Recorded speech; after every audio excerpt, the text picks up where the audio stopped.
Trizac. L'original.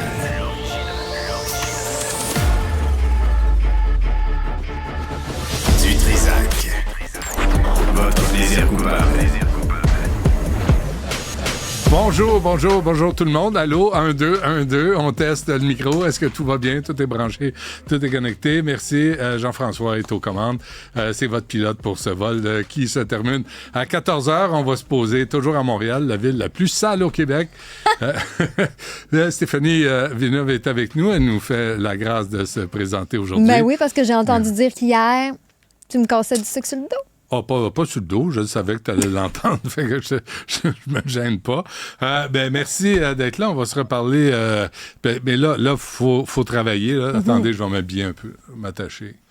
Espèce de pouilleux, hein? Tu sais, un vieux pouilleux, là, tu sais, qui s'habille pas, qui s'attache pas. Tu sais, je regarde Mathieu Bock-Côté, toujours chic, toujours impeccable. Moi, je suis toujours dédélingué. Regarde, mais c'est trop serré. Oui, non, c'est trop serré. Ça marche pas avec cette chemise-là. OK, merci. Ouais, j'ai l'air d'un curé, puis... pas tant une ambition personnelle dans la vie. Je suis désolé. Rien contre les curés. Ben non. Pas les matamins, mais les curés corrects. On va aller à Boisbriand à 1h15 parce qu'on a de la misère depuis 20 ans. Depuis 2005, la communauté juive hassidique veut pas payer. Elle veut tout passer sur la facture des religions où il n'y a rien imposé. Ça, il y a un problème, il faudrait l'aborder. Il faudrait aider les maires et les mairesses qui se frappent à ces murs-là, de la taxe foncière qui ne s'impose pas aux lieux, aux immeubles, aux lieux de culte. On va revenir là-dessus vers 1h15. Et à 12h40, on vous avait dit, Sainte-Bibiane, c'est une école dans Rosemont. Là, on veut transformer l'école en refuge. Et le groupe de citoyens revient à l'émission parce que il frappe un mur, mais solide. Autant Lionel Carman pas intéressé de les rencontrer, Valérie Plante, Robert Baudry, la Ville de Montréal, rien à savoir. Ça, c'est la démocratie à son meilleur. On va voir si ça se passe mieux à Québec. Le maire est avec nous, Bruno Marchand. Monsieur Marchand, bonjour. Bonjour, M. Trizac. C'est Merci. sûr que ça se passe bien à Québec. Oui, mais dites-moi donc, avant qu'on se parle de votre sacramouille de tramway, j'ai-tu hâte que ça se règle? Avant de se parler de ça, là, vous, là, quand il y a des citoyens qui ont, tu sais, dans certains quartiers, là, puis il y a des citoyens qui ont des inquiétudes, des questions à vous poser, est-ce que vous leur envoyez un adjoint, ou est-ce que vous prenez l'appel vous-même, là? Puis là, je vais vous croire sur parole en fonction de votre réponse. Je vais vous dire, ça dépend. Alors, dépendamment de l'horaire, dépendamment de l'enjeu, dépendamment du moment, il y a des citoyens, des fois, pas parce qu'on ne veut pas leur parler, mais parce que l'horaire est tellement plein que si on ne leur propose pas de rencontrer une conseillère sur l'exécutif, quelqu'un qui est responsable du dossier, que ça va prendre 2-3 semaines. Donc, c'est pas bien les traiter que de les remettre au calendrier grec. Alors, c'est vraiment variable. On essaie le plus possible de les rencontrer. C'est pas toujours possible. 21 ans, vous avez vu ça dans Le Devoir hier? 21 ans, votre histoire de tramway, sacramouille, ça finit plus. Est-ce que c'est réglé? Honnêtement, là, est-ce que, selon les conversations que vous avez eues, tout le monde a parlé du rapport de la CDPQ Infra. Est-ce que c'est réglé, le tramway, pour vous, dans votre tête, M. Marchand? Oui. Et tout ce qui manque, et c'est ce que je pense qu'on va avoir cet après-midi, c'est la volonté du gouvernement du Québec de dire on va de l'avant, coûte que coûte. Pas au sens de ça coûtera ce que ça coûtera, mais au sens de on va contourner les enjeux, on va trouver les solutions, que ce ne soit pas trop cher, mais on va le réaliser parce que Québec en a gravement besoin.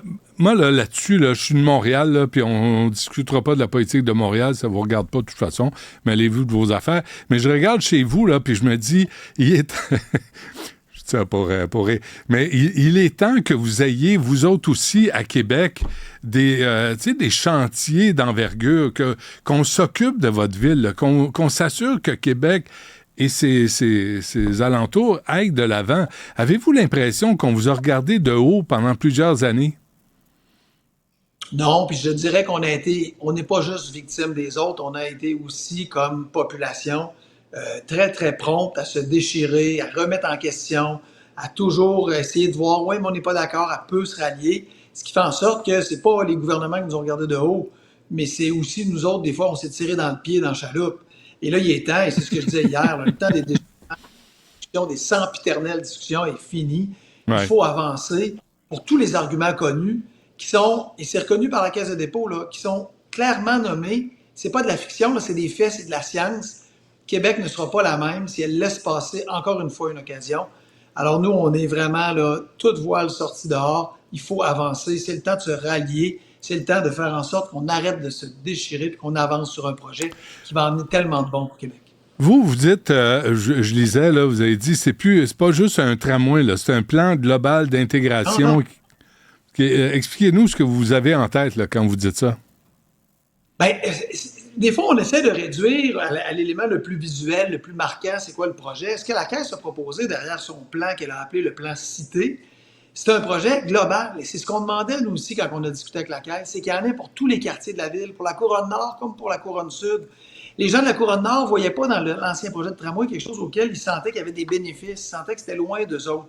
Alors, quand on arrive avec des SRB, services rapides par bus, des bus express, quand on arrive à aménager des voies et à faire en sorte que tout le transport structurant est bénéfique pour tout le monde, bien là, tout le monde y gagne. Puis pas juste la ville, au-delà de ça, la communauté, la ville de Lévis, tout le monde y gagne. Et là, on se retrouve avec un projet global, un projet intégré, avec une vision sur 15 ans. Ça aussi, c'est important. Arrêtez de voir la petite semaine, ces débats politiques, puis quand les élections changent, on recommence, puis on réfléchit à nouveau. Ça nous fait stagner, ça nous fait retarder. Là, il est temps qu'on se dise, OK, voici la vision qu'on a sur 15-20 ans, et de grâce, on la met de l'avant. Oui. C'est 15 milliards, hein, quand même. Puis je lisais, dans Le Devoir, je reviens à ça, en 2003, on parlait d'un tramway, en tout cas d'un système de transport en commun, on l'évaluait à 650 millions. 15 milliards, M. Marchand, là. C'est plusieurs stades olympiques, là.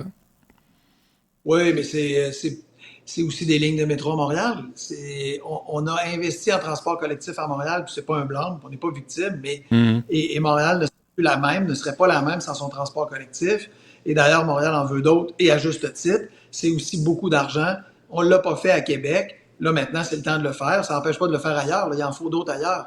Mais l'avenir passe par là. J'ai présentement sur mon bureau des projets immobiliers de l'ordre de 300, 350, 400 millions privés qui attendent de voir où sera le transport collectif parce que ça les influence grandement pour créer du logement. On sait que c'est un enjeu pour créer de la vitalité, une trame commerciale forte. C'est économique, c'est environnemental.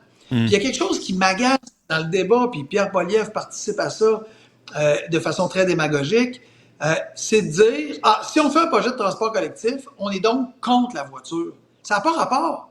C'est fini ce temps-là, en 2024, de se diviser et de faire des « ou ». T'es soit voiture, soit transport collectif. C'est plus ça, l'univers moderne. L'univers moderne, c'est des gens qui parfois prennent leur auto, parfois prennent le transport collectif, parfois prennent le transport actif, mais ils ont besoin d'avoir des options qui sont fiables, qui sont récurrentes, qui travaillent rapidement d'un point A à un point B. Et quand on fait du transport collectif, on ne travaille pas contre les gens en voiture. Et c'est même Pierre Poilievre qui, selon moi, travaille contre les gens dans leur voiture. Parce que de ne pas considérer le fait que d'ici 15 ans, il va y avoir 100 000 habitants de plus à Québec. Cette ville-là va passer de 550 000 habitants à 650 000. 100 000 personnes qui vont vouloir se déplacer matin, midi et soir. Si on ne leur offre pas des solutions, ils vont prendre quoi? Ils vont prendre leur voiture comme on a fait depuis 40 ans à Québec. Et la congestion qu'on voit, elle va juste être 10 fois pire. Quand Pierre Poilievre dit, et d'autres, « Ah non, on ne croit pas au transport collectif, on est pro-auto », c'est faux. En ce faisant, tu fais en sorte de dire aux gens qui vont vouloir prendre leur auto dans 10 ans, mais tu ne pourras plus la prendre parce que ça va être congestionné. On ne pourra pas ouvrir les voies. Québec est une ville déjà construite. Il faut créer des alternatives et dire aux gens qui veulent prendre leur auto, il y aura de la place sur le chemin devant toi parce qu'il y en aura d'autres qui auront des moyens intéressants de se déplacer. Donc, une vision complémentaire, pas en... Mais en même temps, là, je veux juste une parenthèse. Là, la CDPQ Infra là, ça arrive puis dit en 6 mois, voici ce qu'il faut faire. Puis là, tout le monde applaudit, tout le monde est heureux. Ça ressemble à ce que Régis Labombe avait mis sur la table. Là, tout le monde le sait. En même temps, M. Marchand, juste une mise en garde amicale. Le REM est installé ici à Montréal. Sur la Rive-Sud, le REM a saccagé tout ce que Exo avait préparé, avait utilisé, avait mis en place. Comme transport en commun, j'habite sur la Rive-Sud, j'utilisais les autobus pour descendre au centre-ville. Tout ça, c'est terminé. Je vous mets en garde parce que là, on entend M. Arbeau de la Caisse de dépôt dire « on va rentabiliser ». Mais si le tramway fait une ponction dans tout ce qui est transport en commun à l'extérieur du tramway, vous allez avoir des méchantes surprises. Puis ça, c'est la vision de la Caisse de dépôt. Oui, puis vous avez raison de dire qu'il y a des critiques qui ont été soulevées, puis vous les nommez bien. Puis j'ai parlé à plusieurs maires et mairesses, puis j'entends ça. Dans ce cas-ci, ce qui risque d'être différent, c'est que la Caisse ne sera pas l'exploitant du projet. La Caisse souhaite le construire, souhaite travailler avec nous en partenaire, et ça, c'est très bon, et nous également. Mais la Caisse n'a pas demandé pour être l'exploitant du projet, de sorte qu'on n'aura pas les mêmes objectifs de rentabilité. Moi, je pense que c'est notre RTC, notre réseau de transport, qui devrait s'en occuper et faire en sorte qu'on intègre ça dans l'ensemble de l'offre pour éviter certains pièges. Oui. On parle évidemment du troisième lien. Mais il y a un argument, un nouvel argument qui est arrivé là, sur les marchandises là, qui devraient avoir à faire 140 km si jamais le pont de Québec qui tient avec du duct tape et de la colle à bois. Vraiment, est-ce qu'il vous inquiète le pont de Québec? C'est un pont en fer. mais est-ce qu'il vous inquiète ce pont-là, vous? Non. Non, je pense qu'on peut l'entretenir. Je pense que l'entente fédérale CN et l'entente avec le gouvernement du Québec pour l'entretenir fait en sorte qu'on peut, ce que les ingénieurs nous disent, là, je ne suis pas un ingénieur, mais ce qu'on nous dit, c'est que c'est possible de le faire vivre et de l'entretenir pour 50, 60 ans et encore plus. Il faut le faire. On ne l'a pas fait, on l'a négligé. C'était une grave erreur. Maintenant, on peut corriger les choses. Alors, le pont de Québec ne m'inquiète pas plus que le pont à la porte qui peut être entretenu.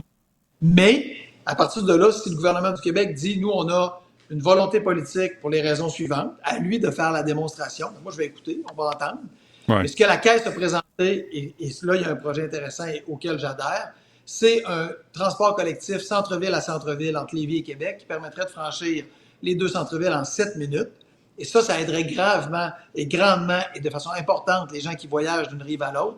Ouais. Ça permettrait, par exemple, d'avoir un centre des congrès réuni, soit en 2 centres, mais d'accueillir ici des congrès internationaux où tu es capable d'aller dans une conférence à Lévis, à Québec, et en 7 minutes être à un endroit sans mettre ton manteau d'hiver. Ça permettrait de créer ici un pôle d'attraction intéressant. Ça permettrait le transport des travailleurs. Il y a quelque chose là de vraiment visionnaire avec ce que la Caisse propose. Et je pense qu'il s'ajouterait de façon très importante à l'offre déjà de Québec qu'on est en train de bâtir. OK, se rendre à ce réseau de transport, M. Marchand, là, est-ce que ça va être ici, encore une fois, comme le REM qui a donné le stationnement à Indigo, qui est une compagnie française qui charge pas à peu près à chaque jour, ça coûte cher. Là. Indigo prend les profits, envoie ça en France. Est-ce que vous allez refuser? S'il y a un stationnement là, autour de ce transport en commun, ça devrait revenir à Québec, là, ça devrait revenir dans les poches des contribuables, pas une compagnie privée comme on a ici. Oui, puis présentement, nos stationnements incitatifs sont gratuits. Alors, est-ce que ça va changer? On verra le modèle, mais vous avez tout à fait raison. Si on veut faire en sorte que les gens utilisent le transport collectif, il faut leur faciliter la vie. Alors, il faut réduire les coûts, c'en est une façon de faciliter la vie. C'est ce qu'on fait présentement avec nos stationnements incitatifs. Le modèle n'est pas déterminé, mais je comprends ce que vous amenez. Moi, mon objectif, c'est de dire qu'il faut que ça soit facile, que ça soit peu coûteux, que les gens utilisent le transport collectif et qu'on en bénéficie tous, de par le fait qu'il y a plus de fluidité, moins de GES, du monde plus heureux, capable de mieux se déplacer. Mais là, vous avez fait des rénovations dans votre manoir de multimillionnaire, vous, M. Marchand. Vous savez comment ça marche? Oui, je parlais de quoi? Je parlais de ma maison? Puis, non, mais on a tous fait des rénovations. Puis, tu sais, des tankers, là, tu commences à creuser pour le tunnel, pour le tramway. C'est comme le tunnel pour le métro Longueuil. Tu sais, ça va ressembler à ça, là, c'est le même concept. Mais là, tu dis, tant qu'à creuser, vous n'allez pas dire, tant qu'à creuser, creusez donc des voies pour autoroutières, là, pour aider, parce que la voiture ne va pas disparaître. Non, la voiture ne va pas disparaître. Le projet centre-ville à centre-ville ne permet pas des voies autoroutières parce que les débits de véhicules qui sortiraient au centre-ville de Québec, la Caisse a démontré qu'il n'y a pas d'espace pour créer ces sorties de voitures-là. Alors, ça obligerait de créer un tunnel super long qui se rend beaucoup plus loin en périphérie, presque nord, pour faire sortir les voitures et ensuite les faire revenir vers le centre-ville, ce qui n'aurait pas beaucoup de sens. Et c'est là qu'on disait qu'on gagnerait quelques minutes. Ça coûterait cher et les gens gagneraient que quelques minutes dans leur voyagement. Est-ce que le gouvernement du Québec va en faire un autre ailleurs et le travailler différemment? On va écouter ce qu'ils ont à dire. Mais le volet transport collectif centre-ville à centre-ville, lui, permet ça parce que les gens n'ont pas besoin de débarquer avec leur voiture. Ils arrivent en transport collectif et via des ascenseurs, via des cages d'escalier, ils sont capables de monter comme on le fait dans le métro là, vers le centre-ville de Québec. Ça, c'est intéressant. Là, le pont, je sais que c'est pas chez vous, le pont de l'île d'Orléans, 2,7 milliards. Là, on va mettre 15 milliards sur 15 ans pour... là, on commence à avoir l'argent déferler dans le coin de Québec. Hein? Heureusement, c'est une bonne chose. Heureusement, parce qu'en transport, avec les années, puis ça n'enlève pas aux autres, mais avec les années, vous avez vu le pont de l'île aux Tourtes, vous avez vu le pont Champlain, vous avez vu les investissements dans les nouvelles lignes de métro. Puis tant mieux, on a besoin d'une ville de Montréal, comme Montréal forte, dans laquelle on investit. Mais là, il est temps aussi qu'on le fasse à Québec. Et je ne blâme pas les gens de ne pas l'avoir fait, je fais juste dire que là, il est temps d'avancer. Et là, on a des projets qui sont puissants, puis qui arrivent, dans le cas du pont de l'île, à échéance par leur vétusté. Bien, c'est le temps de les rénover, c'est le temps de le faire. Et quand c'est bon pour Québec, c'est bon pour le Québec. C'est la même affaire à Montréal. Quand c'est bon pour Montréal, c'est bon pour le Québec aussi. Donc, je pense qu'il faut arrêter de lésiner. Il est temps qu'on se rallie et qu'on avance. Il faut arrêter aussi la guerre débile Montréal-Québec. Là. Ça, on vit tous ensemble, on est tous sur le même territoire. On veut tous que ça marche. Là. Moi, j'espère à Québec, ça va. C'est ridicule. Avant qu'on se quitte, M. Marchand, j'ai pas eu le plaisir d'écouter les radios de Québec. Qu'est-ce qu'on en dit? Ben, ça dépend des radios. On a tendance à dire les radios de Québec vont dire quoi? Si vous écoutez Radio-Canada, qui est première dans les sondages, ben c'est un propos nuancé où on fait les débats. Si vous écoutez le 93.3, il y a d'excellents débats politiques sur la question. Si vous écoutez Choix FM, ben là, on est plus campé d'un côté où on est un peu moins favorable. C'est correct, les gens ne sont pas obligés d'être d'accord. Mais il reste quand même que depuis, vous avez dit tantôt 21 ans, mais on pourrait même dire 30 et 40 ans, on n'a fait que réfléchir en discussion et en sempiternel débat et on n'a pas avancé. Et on y perd au champ. Et on est rendu avec le problème encore plus gravement proche de nous. Si on attend encore plus, là, on va avoir les deux pieds dedans. Et ça, honnêtement, comme maire, je ne peux pas accepter ça. Je ne peux pas accepter qu'on se dise, réfléchissons-y encore 4 ans, 5 ans. Réfléchissons aux moyens. Remettons encore en question notre travail. Refaisons les mêmes débats stériles, parce que c'est là que... Puis beaucoup de gens de Québec sont rendus là en disant, là, on l'a fait le débat. Il est temps d'avancer. On peut tout de suite procéder, arrêter d'en parler, agir, puis donner les bénéfices à la ville. Ouais. Allez-vous surveiller les attributions de contrats? Parce qu'on l'a vu, hein? Là, on annonce 15 milliards. Il y a des entrepreneurs qui sont, on l'a vu à la Commission Charbonneau, là, qui attendent ces occasions-là pour des extras, pour abuser, pour faire de la surenchère. Le pont de l'île d'Orléans, 2,7 milliards. Est-ce que vous allez surveiller ça là, pour que l'argent aille à la bonne place? Oui.